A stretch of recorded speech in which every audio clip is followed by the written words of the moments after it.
Even if you've only dipped your toe into portrait lighting, you've probably come across something called lighting ratios. And for the most part, it looks like confusing math. You'll see things that look like 1 to 1, 3 to 1, 5 to 1, and have no idea what that actually means. But by the end of this video, you'll understand exactly where those numbers come from, and you'll see how they describe what you're already doing, balancing your key light and your fill light to get the contrast that you want.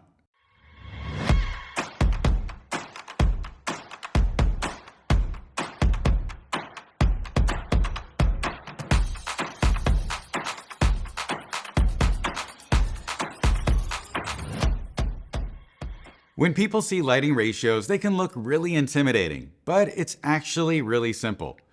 All it is it describes how the total amount of light hitting the bright side of an object or a person compares to the light that's filling in the shadows. That's it.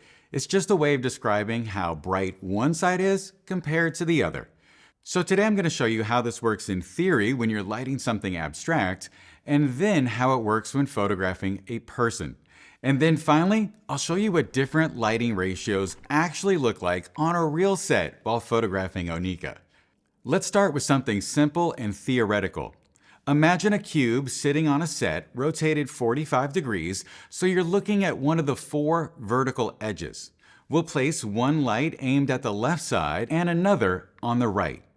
Each light is going to hit only one surface, and there's no overlap at all. This isn't something you're probably going to experience in portrait lighting, but it is probably relevant to product photographers. The reason why is that people aren't boxes with sharp edges. But this theoretical setup will help you see what lighting ratios really mean in a very simplistic form. If both lights are the same brightness, say each meter is at 5.6, both sides are equally bright. That's a 1-to-1 ratio, completely flat light. Turn the right light down by 1 stop so it meters at f4, while the left side stays at 5.6. Now you've got a 2-to-1 ratio because the bright side is twice as bright as the shadow side. Drop the right light by another stop so it meters at f2.8 with the left side still at 5.6. That's a 4-to-1 ratio. The left side is now 4 times brighter than the right, and you'll start to see deeper shadows and more dimensionality. Now, if you don't have a light meter, just think of it this way. A 1-to-1 ratio just means that both lights are set to the same power. Say you have two 300-watt-second strobes, and both of them are at full power. A 2-to-1 ratio would mean that one light is twice as bright as the other, so one could be at full power and the other could be at half power. A 4-to-1 ratio means that one is 4 times as bright as the other, so one of your lights could still be at full power and the other one could be at 1/4 power. I've modeled this today in Satellite 3D, which is a great way to experiment with lighting setups before your shoot, and if you want to check it out, there's a link with a discount code in the description. In this cube example, the math is really easy because each light only hits one side of the cube and there is no overlap. But on a real face, both the fill light and the main light are likely going to hit the middle of the subject's face, and they will combine together to create our total light. That's the first number. And then our fill light will be the second number in the ratio. Next, I'm going to show you how our ratios change when they overlap during a test shoot with Onika. So the first step in this demo is to take our 2 lights and move them into position. So I'm going to have each one located just in front of her at 45 degrees towards her. So I'm going to make sure that they're the same height and the same distance. Maybe do this, just hold your arms out like that and a little wider. Okay, so that's going to help me locate where we're going. So that's right. Okay, so we're going to start off doing a 1-to-1 ratio. That means the 2 of them are equal. So I'm going to measure this one. It's in group 1. I'm using my Sekonic 858 light meter. It talks to the yellow chrome lights. It's going to tell it to fire and then tell me how bright it is. So I'm going to fire this one. And okay, I want to keep the light meter as close to her as possible. I need it to meter at 5.6. So I'm going to turn it up just a little bit so that I get exactly 5.6. Okay, great. So I've got that to 5.6. Now I'm going to meter the other light. It's in group 2. and I'm going to point the dome towards it, and I'm only firing one light at a time, so the dome is fine where it's at. If I were trying to meter, all my lights were firing, but I was only trying to meter one, I might turn this dome inwards instead of having it outwards, but it doesn't matter. I'm only firing one light at a time, and it's sticking out. Okay, great. I just got to get it to meter 5.6, and it does. Okay, so this is a 1-to-1 ratio. This means they're both at the same setting. If I take a photo with one light, I need to set my camera to 5.6. But if I take my photo with both lights, then what would I set my camera to? Well, I'm going to meter this with both lights firing, and it meters at f8. That means that I set my camera to f8 with both of them firing at the same time. So 5.6 and 5.6, they combine together and they're one stop brighter, or f8. So I'm going to take a photo here at f8. Okay, so this is a 1-to-1 ratio, and if I zoom in here, you'll see these catch lights. They look completely equal. So I'm going to zoom out just a little bit here, and now we're going to change our settings. We just did a 1-to-1 ratio. Now I'm going to show you a 1-to-3 ratio. And this is a little bit confusing, but the first step is that I'm going to turn this light down by one stop. Okay, so that means that this light would meter at 5.6 and this light meters at 4. I'll double check really quick just so we know. Okay, 5.6, and it meters at 4. Then when I combine them together, it meters at 5.6½. And it's really important that I meter this as close to her face as possible, because that's where the light is overlapping. So 5.6, 4 meters together, 5.6½. Now, why is this a 3-to-1 ratio? Well, imagine that f4 is worth 1 and 5.6 is worth 2, because it's double, one stop more. And when I combine them together, in the middle here, they're going to equal 3. And the difference between both of them together and just the fill is a 3-to-1 ratio. So it's very confusing, but that's what it comes from, and that's what it means. So that's why this is a 3-to-1 ratio, because the total brightness together is 3 times brighter than the fill alone. So let's go ahead and look at this photo. I can't tune my camera to 5.6½, so I'm going to shoot at 6.3. That's 5.6 1/3, and then I'll just bring my exposure down 0.2 of a stop here in post, and we'll get the same effect. All right, now we're going to combine them together. You can see that it's the same exposure, but now with the 3-to-1 ratio on the right, we've got a lot more direction coming here from camera right, and you can see the catch light in her eye is a lot brighter on the right. But now we're starting to get some more shadows over here on the camera left side of the frame compared to before. Now we're going to do our next one, and it's going to be a 5-to-1 ratio. Okay, so a 5-to-1 ratio means this meters at 5.6 and this meters at 2.8. So let's go ahead and meter that. We're going to need to turn it down another stop again. Okay, we've got it to meter 2.8. We're going to make sure this one's still metering at 5.6. And it is. So the difference between them is 2 stops. And it's a 5-to-1 ratio. So to combine together, they're basically going to equal 5.6. And that's because this one is so much darker than that one that it's not really doing a lot to boost the exposure that we just would get from this one light. So let me go ahead and take a photo for you with both of them, and then I'll take a picture for you with each one at a time, so you can see what that looks like. Okay, here we are at 5.6 with both lights. Then we're going to look at it with only the main light on the right, and that metered at 5.6. Now we're going to look at it with just the fill on the left, and that metered at 2.8. And now we'll look at them in the computer together side by side. So as you can see, that fill over there on the right is really dim. Then we're going to add it to the main light in the middle, and the combined exposure is what we see here on the left. It doesn't significantly brighten this area under her eye, but it does have a big impact on the shadow side of her face and overall in the shot. Next, I'm going to show you a 9-to-1 ratio, and that's where the light on the right will meter at 5.6 and the light on the left will meter at f2.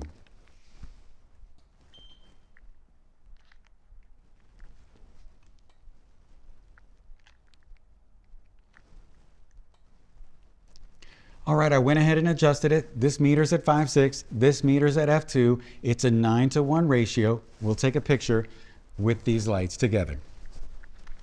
Here are both lights. Here is just the main. Here is just the fill. And this is a 9:1 ratio. And here we are with the three fixtures together. So you can see what a 9:1 ratio looks like. That would be that these two images combined equals the 9, and this one alone equals the 1. And you can see how together they're not having any impact here under her eye, no significant impact. That's why I'm shooting at 5.6, which was the meter reading for just one light, which is the photo that you see here in the middle. Just know that this light, though, is 3 stops down from this one. The other set that we did was having this light 2 stops down from this one, and that first one, no, sorry, the second one was this light was 1 stop down from this one, and that first setup we did, they were exactly the same. So we're gonna run through that same scenario on set with different modifiers, taking a real photo, and see how that actually looks on set. If you're enjoying this video and you feel like it's helping you understand lighting, then I know that you're going to love my new book, The Photographer's Journey. This digital download is your complete guide to mastering portrait photography. And right now, because it's Black Friday week and Cyber Monday is right around the corner, I'm doing something that I've never done before, and that is put this book on sale for only $69. But this sale will only last through December 1st, Cyber Monday. This book is over 250 pages and nearly 60,000 words, covering everything from the fundamentals like we're doing today with lighting ratios, all the way up to advanced studio setups, including color theory, composition, and post-production. So if you've been waiting for the right moment to invest in your growth as a photographer, this is it. Just go over to johngress.com/downloads and grab your copy today and jumpstart your lighting journey. All right, let's get back to the video. Now we're gonna take all the things that we've learned about theory when it comes to lighting ratios and see how it works on set with Onika. So now we've got everything set up over here. What we're gonna be doing is we're gonna be blending flash with these incandescent light bulbs back here. And this is my first time using them in the studio, so it should be fun. So what I'm gonna do is this is gonna be my main light. This light over here is gonna be my edge light, and that's gonna be sculpting her body. Then I'm gonna have this one over here as my fill, and we're gonna start off doing the 9:1 ratio. So I'm gonna meter things first to make sure that we're into that situation where this light is 3 stops down from this light, the light on her face. All right, so I've got things set up with my 9:1 ratio. In case you're keeping track at home, this light is metering at 2.8. This light is metering at 1.0. That is a 3-stop difference. And this light over here is metering at 1.0 as well. And just to check the math, this would be 1.0, then the next stop is 1.4. The next stop is F2, and then the next stop is 2.8. So it does work out. And the next thing I've got to do though is get over here to the camera and test out and see what shutter speed I need to use in order to get these lights to look right in the background. And that's going to mean that I'm going to have to turn off this video light up here in order to figure that out. So you're just going to angle your face towards that light on your left. I just need though to take a picture without flash at the settings I was intending to use, which is 1/200th at 2.8 at ISO 100. And we'll see how that looks.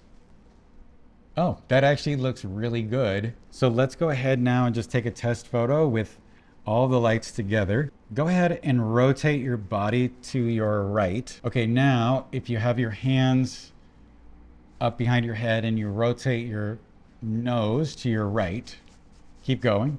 Yeah, that's great. Let me just test this out. Great. And just for testing purposes, I'm gonna bring my shutter down to 1/100th of a second. That's letting those lights burn in and others stop in the background. And just see how those look together. All right, let's fire one light at a time. Here's the main light. Okay, so the main light I think is angled too much at the background, and now the background is too bright. So I'm gonna move the main light over a bit.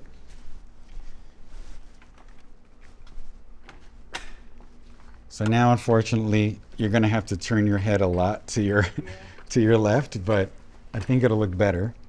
So now I had to feather the light away from her quite a bit so it didn't get on the background. I'm gonna measure it again and make sure it meters at 2.8. And it's a little dark, so I'm gonna turn it up one stop and then we'll remeter. And this is the Sekonic 858 light meter. It has a radio transmitter inside that talks to the Elinchrom lights. So that's why I can do this.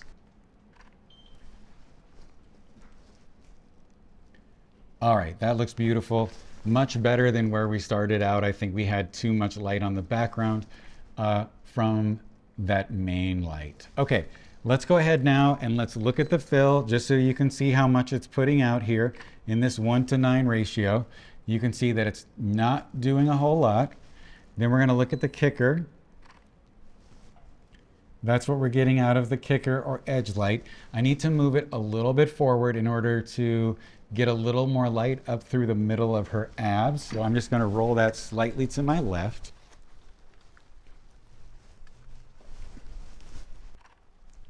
Okay, there's the light from the kicker. Now, just so you know, here's nothing but the background lights. And here's everything together. Try really hard to get a good pose here. Great. Okay.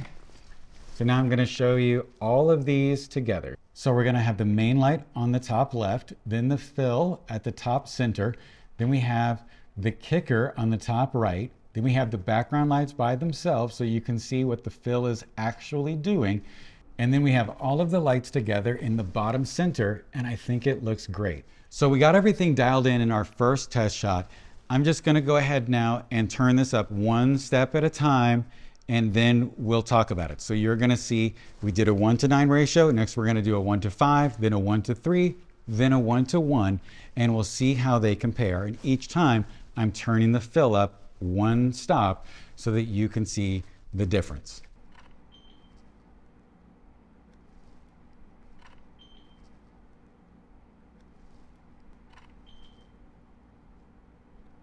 Don't move. So now you're looking at 9:1 on the left, that's a 3-stop difference. Then 5:1 in the second position, that's a 2-stop difference. Then 3:1 in the second from right position, that's a 1-stop difference. And then you're looking at 1:1 on the right, and that is a no-stop difference. And I've pulled the third and fourth frames down 1/2 stop and 1 stop respectively in order to compensate. So after looking at all 4 images, I've decided to go with the second one, which is the 5:1 ratio, and work that. So that means that this light is going to meter at 2.8. This will meter 2 stops down. That would be 2.0 and 1.4. So this is going to meter 1.4. That light over there will meter at 1.0. This light will meter at 2.8, and she'll be able to move around and make a cool photo in this scene. We'll work it, and then I'll come back to you in just a few after we finish. Just open your body up more towards this light over here. Yeah, yeah. So turn your head more that way. I'm sorry, that's what I really meant. But eyes over here. Turn your head that way. More, great. So now you've learned about that forensic cube test. Then we went into seeing what would happen if we used a real person, and that's when we started overlapping the lights. And finally, a creative choice that you might make in order to get the best pictures. So now you fully understand ratios, and you might be able to make creative decisions on your own the next time. Don't worry about that 9:1, 5:1, 3:1, 1:1 stuff. It's something you might need to know on a test, but it's pretty complicated. And in the real world, all I like to say is that this is my main light. This light is 2 stops down from it. This light is 3 stops down from the main light. That's all we need to know. Just think about consciously what happens and how bright we want each light and how that looks in the final decision. And you'll be able to make the right choice moving forward. Now, if I found that that light was a little too bright or too dim, I would have turned it down, but as it was, I thought it looked fine the way that it looked. I just wanted a little kiss of light there for separation. That said, I hope that you guys have a wonderful day. Leave any questions or comments below, and I'll talk to you soon.